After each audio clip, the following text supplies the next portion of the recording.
டிவிக்கே முதல்ல வர சொல்லுங்கண்ணே. ஸ்கூல் பசங்க மாதிரி உட்கார்ந்து பாலிடிக்ஸ் பண்றாங்க. டிவிக்கே என்ன சினிமா ஷூட்டிங்ல இருந்து அரசியல் பண்ணுவாங்களா? என்ன டிவிக்கே சினிமா ஷூட்டிங்ல உட்கார்ந்து பாட்டு பாடிக்கிட்டு நடிகைகளோட இடுப்பை கிள்ளிக்கிட்டு அரசியல் பண்ணிட்டு இருக்காரு விஜய். திரும்ப எனக்கு பேச தெரியுமல்ல. டிவிக்கேவும் பவுண்டரியை கிராஸ் பண்ணக்கூடாது. நானும் டிவிக்கேவும் மரியாதையா தான் பேசிட்டு இருக்கேன். அறிக்கை விடும்போது அறிக்கைக்கு ஒரு காரணம் இருக்கும். நான் என்ன விஜய் மாதிரி உட்கார்ந்து நடிகைகளோட இடுப்பை கிள்ளிக்கிட்டு உட்கார்ந்து டான்ஸ் ஆடிட்டு அங்கிருந்து அறிக்கை கொடுத்துட்டு இருக்கேன். நான் களத்திலிருந்து போராடி கொண்டிருக்கின்றேன். களத்திலிருந்து பேசுறேன். இதென்ன ஒர்க் ஃப்ரம் ஹோம் பாலிடிக்ஸா விஜய்க்கு? என்ன ஒர்க் ஃப்ரம் ஹோம்? நாடகம் யாரு பண்றாங்க? யாரு விஜய் அரசியல் படிச்ச 30 வயசுல எங்க போனாரு? 50 வயசுல காலைல புத்தா எழுப்பிவிட்டு நடிகர் விஜய் அரசியலுக்கு வர சொன்னாரா? விஜய் யாரோட பி டீம்? நாடகம் யாரு பண்றாங்க? பிஜேபி பண்ணுதா விஜய் பண்றாரா? நாடகம் பண்ணுவது விஜய், நாடகம் பண்ணுவது டிவிக்கு. திராவிட முன்னேற்ற கழகத்தினுடைய பி டீம் தான் விஜய். இன்னைக்கு நான் ஆணித்தரமா உறுதியா சொல்றேன். தமிழக வெற்றி கழகத்தினுடைய நடவடிக்கையை பார்த்த பிறகு நான் சொல்றேன், திராவிட முன்னேற்ற கழகம் மறுபடியும் ஆட்சிக்கு வர வேண்டும் என்று ஆரம்பித்த சீக்ரெட் ப்ராஜெக்ட் தான் தமிழக வெற்றி கழகம் சகோதரர் விஜய் அவர்கள். ஏன்னா வரம்பு மீறி அவர்கள் பேசும்பொழுது எனக்கும் பேச தெரியும். மரியாதை கொடுத்து மரியாதை வாங்கிக்கணும். சும்மா இந்த குசி ஆனந்த் உட்கார்ந்துகிட்டு இந்த அறிக்கையெல்லாம் கொடுக்க கூடாது. நீ எல்லாம் ஒர்க் ஃப்ரம் ஹோம் பாலிடிக்ஸ் பண்ணிட்டு இருக்க. களத்துக்கு வா. அப்படியே படாம அப்படியே உட்கார்ந்து ஆக்டிங் பண்ற இடத்துல இருந்து அறிக்கை டைப் அடிச்சு அனுப்பிட்டு இருக்க. உனக்கு என்ன தெரியும் மக்கள் கஷ்டத்தை பத்தி? சிகரெட் குடிப்ப, மூவில ட்ரிங்க்ஸ் அடிப்ப, இதெல்லாம் பண்ணிட்டு டாஸ்மார்க் பத்தி பேசுறதுக்கு விஜய்க்கு யார் உரிமை கொடுத்தா? ஏன் மாஸ்டர் படத்துல விஜயோட கேரக்டர் என்ன? என்னன்னு சும்மா ஒரு குல்லாவை போட்டுட்டு நான் வந்து மைனாரிட்டி பக்கம் இருக்கேன்னு ஒரு நாள் வந்து இஃப்தார் வச்சுட்டு எல்லாம் வந்துருமானே? எனக்கும் பேச தெரியும். அந்த அறிக்கை எல்லாம் இந்த புசி ஆனந்த் பாரதிய ஜனதா கட்சி தமிழ்நாடு முழுவதுமே இன்று பாரதிய ஜனதா கட்சியினுடைய தலைவர்கள் தொண்டர்கள் கைது செய்யப்பட்டதை கண்டித்து நம்முடைய தொண்டர்கள் எல்லாம் போராட்டத்தில் இறங்கியிருக்கிறார். அவர்களுக்கு என்னுடைய அன்பான வேண்டுகோள், தமிழ்நாட்டில் வேற எந்த தொண்டர்களும் போராட்டத்தில் இறங்க வேண்டாம் என்பது என்னுடைய அன்பான வேண்டுகோள். முதல்ல. இரண்டாவது, தமிழ்நாட்டுல இன்னைக்கு ரேபிஸ்டா இருந்தா ராஜ மரியாதை, கள்ளச்சாராயம் காட்சி வித்தா நமக்கே நஷ்ட ஈடு, மணல் கடத்தினா ராஜ மரியாதை. ஆனா ஊழலை தட்டி கேட்டீங்கன்னா உங்களுக்கு வந்து சித்திரவதை. பாரதிய ஜனதா கட்சியினுடைய தலைவர்கள் தொண்டர்கள் குறிப்பாக நம்முடைய மகளிர்கள் எல்லாம் சென்னை முழுவதுமே கைது செய்து 10 மண்டபத்தில் வச்சு மண்டபம் பத்தாம காலையிலிருந்து நடு ரோட்ல இருப்பதை நம்ம பாக்கிறோம். கைது செய்யப்படும் பொழுது கொடுக்கப்பட்ட காரணமும், நம்ம வந்து கைது செய்யப்படும் பொழுது கொடுக்கப்பட்ட காரணமும் இன்னைக்கு உள்ள காவல்துறையினுடைய வேண்டுகோளை ஏத்துக்கிட்டு அறவழி போராட்டத்தின் வழியில கைதுக்கு ஒத்துழைத்து முழுமையாக நாம் உள்ள இருந்திருக்கோம். ஆனா காவல்துறையினுடைய உயரதிகாரிகள் நடந்து கொண்ட விதம் நாங்க வன்மையா கண்டிக்கிறோம். காரணம், 6 மணிக்கு மேல நம்முடைய சகோதரிகளை ஒரு இடத்துல கைது செய்து வைக்க கூடாது என்பது சட்டம். அதையெல்லாம் மீறி இருக்கிறாங்க. 6:50 7 மணி வரைக்கும் 5:45 இருந்து சொல்லி பார்த்தோம். நீங்க டாஸ்மார்க்கு போக கூடாது, உங்களுக்கு அனுமதி கொடுக்கல அப்படின்னு கேட்டாங்க. நேத்து காவல்துறை அனுமதி கேட்டது டாஸ்மார்க்கு ஆப்போசிட்ல இருக்கக்கூடிய கிரவுண்ட். அனுமதி மறுப்பு கடிதம் கொடுத்த பிறகு இன்னைக்கு டாஸ்மார்க் போக கூடாது, நாங்க அதுக்கும் ஒத்துக்கிட்டோம். 5:30 மணிக்கு டாஸ்மார்க்கே மூடினதுக்கு அப்புறம் அதை காரணம் வைத்து எங்களை கைது செய்த காவல்துறை 7 மணி வரைக்கும் எதற்காக பாரதிய ஜனதா கட்சியினுடைய தலைவன் தொண்டனை உள்ள வைக்கணும். அதனால் எங்களை பொறுத்தவரை இதை நாங்க தீவிரப்படுத்த போறோம். அடுத்த ஒரு வாரத்தில், இனி நாங்க தேதி சொல்லாம தான் எல்லா போராட்டமும் நடத்த போறோம். இனி எந்த போராட்டமும் பாரதிய ஜனதா கட்சி தமிழக காவல்துறைக்கு நாங்கள் தேதி சொல்ல போவது கிடையாது.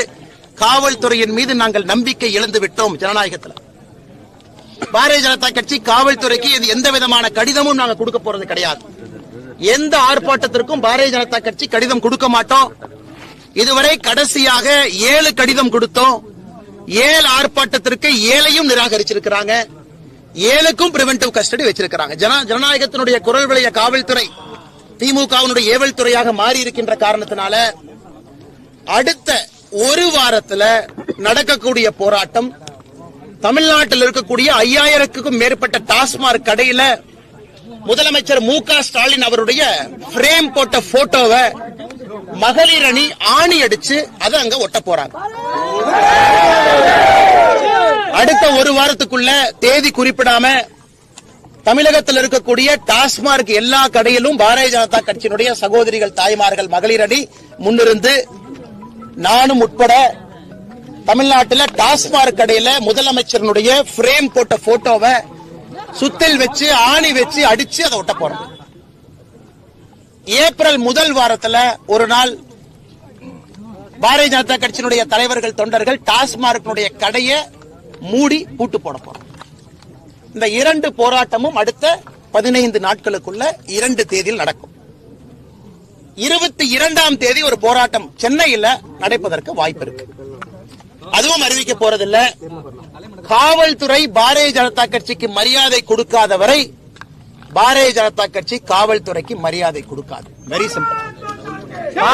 காவல்துறையை பொறுத்த வரைக்கும் யூனிஃபார்ம் போட்டிருக்கிறவங்க ஒரு ஜனநாயகத்துல எங்களை போன்ற அடக்கமாக, ஒடுக்கமாக ஜனநாயகத்தின் வழியில் வந்திருக்கக்கூடிய ஒரு கட்சி தமிழ்நாட்டில் எங்கேயுமே பஸ் உடைக்கல, யாரையும் தீயப்பட்டு கொளுத்தல, நடு ரோட்ல யாரையும் வெட்டி சாய்க்கல. எப்பொழுதும் அறவழி போராட்டம் தான். அறவழி போராட்டத்திற்கு அனுமதி பிறகு நாங்கள் காவல்துறையின் மீது வைத்திருக்கக்கூடிய மரியாதையை, நம்பிக்கையை இழந்திருக்கின்றோம். அடுத்த 2 போராட்டமும் கட்டாயமாக நடக்கும். காவல்துறை முடிஞ்சா எங்களை தடுத்து பார்க்கட்டும். இனி தமிழ்நாட்டில் யூனிஃபார்ம் போட்ட ஒரு போலீஸ்காரங்களுக்கு இன்னையிலிருந்து தூக்கம் இருக்கக்கூடாது.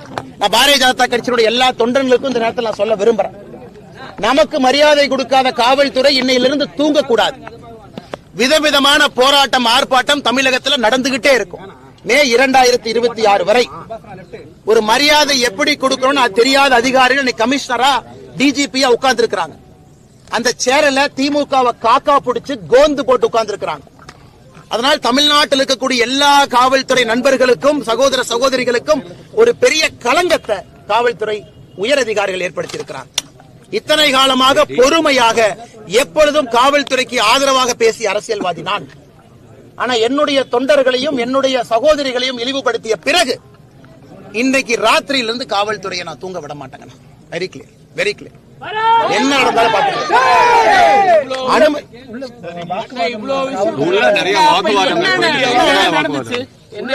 அவர்கள் எங்களைய கைது செய்ததற்கான காரணம் சப்மிட் பண்ணிட்டோம். ஓகே, நாங்க டாஸ்மார்க்ல எதுவும் உடைக்க போறதில்ல, லா அண்ட் ஆர்டர் பண்ண போறதில்ல, எந்த பஸ்ஸையும் நாங்க போய் கொளுத்த போறதில்ல. நீங்க லா அண்ட் ஆர்டர் ஆன்டிசிபேட் பண்றீங்க, ஓகே, நாங்க கட்டுப்படுறோம், வாங்க. டாஸ்மார்க்குக்காகத்தான் இந்த பிரிவென்டிவ் அரெஸ்டே நடந்திருக்கு. நாங்க போய் தமிழ்நாட்டில் வேற எந்த விதமான சம்பவம் பாரதிய ஜனதா கட்சி பண்ண போறது இல்ல. 5:30 மணிக்கு டாஸ்மார்க் கடையே மூடிய பிறகு லிட்டரலா சண்டை போட்டு தான் வெளியே வந்திருக்கும். இரவு 11 மணி வரை, 12 மணி வரை உட்கார வைக்கணும். இது என்னது? இது என்னது? இது நியாயமா? ஜனநாயகத்துல நாங்களாம் எங்க வீட்டுக்கு போராடிட்டு இருக்கிறோமா, இல்ல நாட்டுக்கு போராடிட்டு இருக்கோமா, சமுதாயத்துக்கு போராடிட்டு இருக்கிறோமா? நாங்கள் செல்பிஷ் பீப்புளா? நாங்க இந்த சமுதாயம் திருந்த வேண்டும் என்பதற்காகத்தான் இந்த போராட்டம் நடந்துட்டு இருக்கு.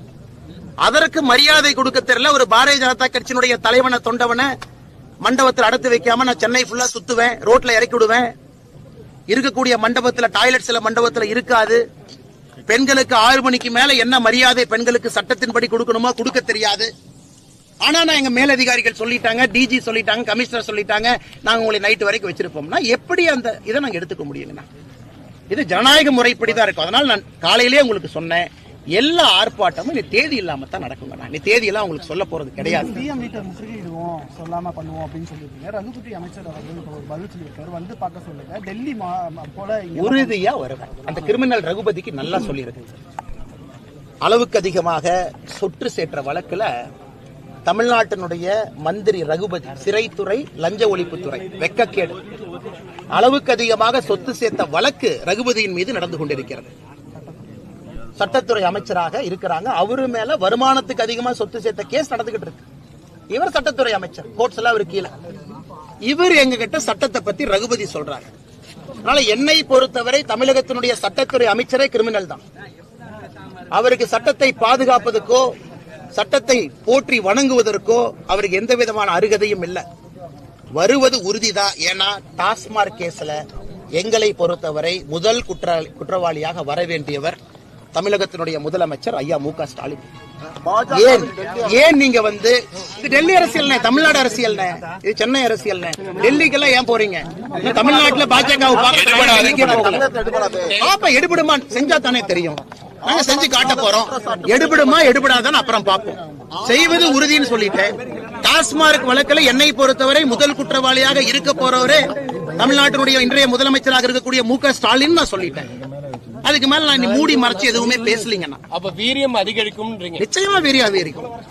நான் சொல்லிட்டேன் பாருங்க, காவல்துறை இன்னைக்கு நைட்ல இருந்து தூங்கக்கூடாதுன்னா. தமிழ்நாட்டுல காவல்துறைக்கு கிடைத்த நிம்மதியான தூக்கம் என்பது இன்றைக்கு இரவு இருக்கும். ஒரு சீனியர் ஆபீசர் வந்து கொடுக்கிற இல்லீகல் ஆர்டர் எல்லாம் ஒரு காவல்துறை ஃபாலோ பண்ணிக்கிட்டு இருந்தா சட்டம் ஒழுங்கு எங்க போய் நிக்கும்?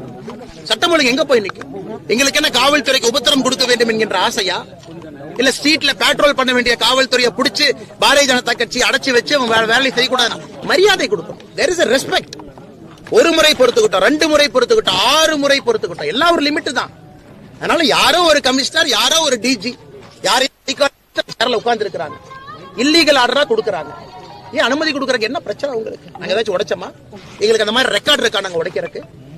யாரை பாதுகாப்பதற்காக இந்த கபட நாடகம்? சரி, 22ஆம் தேதி அத்தனை பேர் வருவாங்க. நாங்க லா அண்ட் ஆர்டர் பண்ண எங்க போய் நீங்க போலீஸ் வச்சிருப்பீங்க? யாரை வந்து தடுப்பீங்க? நீங்க எங்க நீங்க ஆளை டிப்ளை பண்ண எனக்கு தெரியாதானே? எனக்கு அந்த கம்ப சூத்திரம் தெரியாதா? எப்படி காவல்துறை அலையவும் எனக்கு தெரியாதா? அதை செய்ய வேண்டாம் என்று அரசியலுக்கு வந்திருக்கேன். ஆனா தயவு செஞ்சு என்னையும் ஒரு சராசரி சாமானிய அரசியல்வாதியாக காவல்துறை மாற்றிவிட வேண்டாம் என்ற நேரத்தில் கேட்டுக்கிறேன். நீங்க இவ்வளவு பேர் அரெஸ்ட் ஆயிட்டீங்க, மாநில தலைமை இதை பார்த்திருப்பாங்க. அரெஸ்ட் பண்ண சொல்லுங்க. சட்டத்துறை அமைச்சர் நான் சட்டவிரோதமான செயல் சொன்னார்ல, தைரியம் இருந்தா ரிமாண்ட் பண்ண சொல்லுங்க. நான் முதலமைச்சர் மு.க. ஸ்டாலின் அவர்களை A1 குற்றவாளியாக வர வேண்டும் என்று சொல்லி இருக்கிற அந்த வழக்கில் அரெஸ்ட் பண்ண சொல்லுங்க. அவர் சட்டத்துறை அமைச்சர் தான், சட்ட கையில தான் வச்சிருக்காரு. நான் பயந்துகிட்டு ஐயோ ரகுபதி நான் பயந்துட்டேன், நான் சொன்னது பொய்ன்னு சொல்ல போறேன்னா கிடையாது. நான் சொன்னதிலே நான் தெளிவாக இருக்கின்றேன். காரணம், குற்றவாளிய ஹார்பர் பண்றாங்க, செந்தில் பாலாஜிய ப்ரொடெக்ட் பண்றாங்க, சிறைக்கு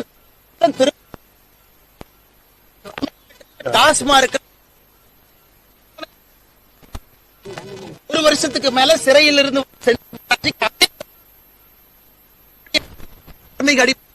நீங்க அமைச்சரா கன்டினியூ பண்ணுமான்னு கேட்கிறாங்க.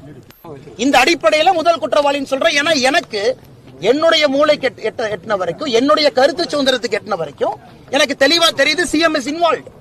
அதனாலதான் அந்த நீஜக் ரியாக்ஷன். கடந்த 15 நாட்களாக தமிழக அரசு போடக்கூடிய நாடகம் எல்லாம் என்ன? டாஸ்மார்க்ல முதலமைச்சர் இன்வால்வ் ஆயிருக்காரு, அதை மறைக்கணும்.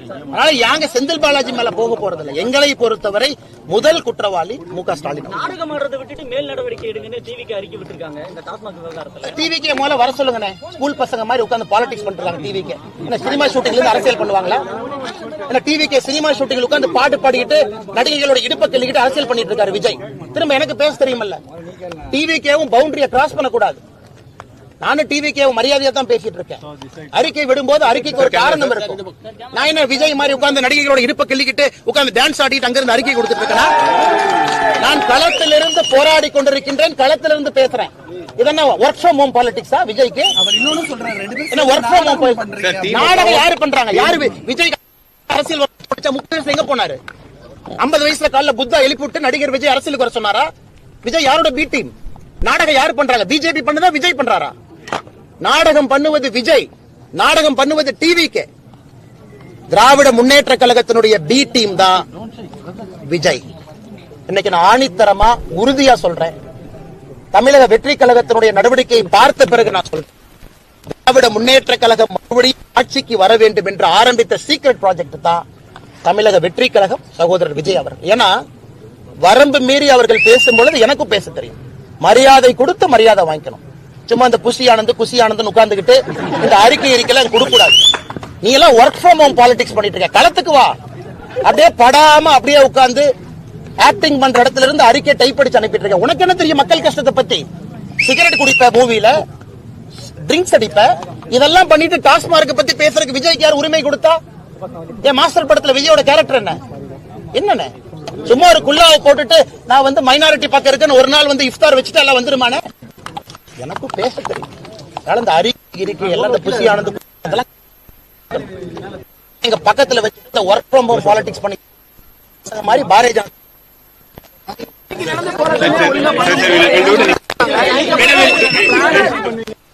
சிறப்பாக போராட்டம் பண்ண காரணம் அடைச்சு வைக்கிறதுக்கு மண்டபம் இல்ல. இவங்களே சாரி சொல்லி பல பேர்த்த ரோட்ல இறக்கி விட்டுட்டு போற நிலைமை.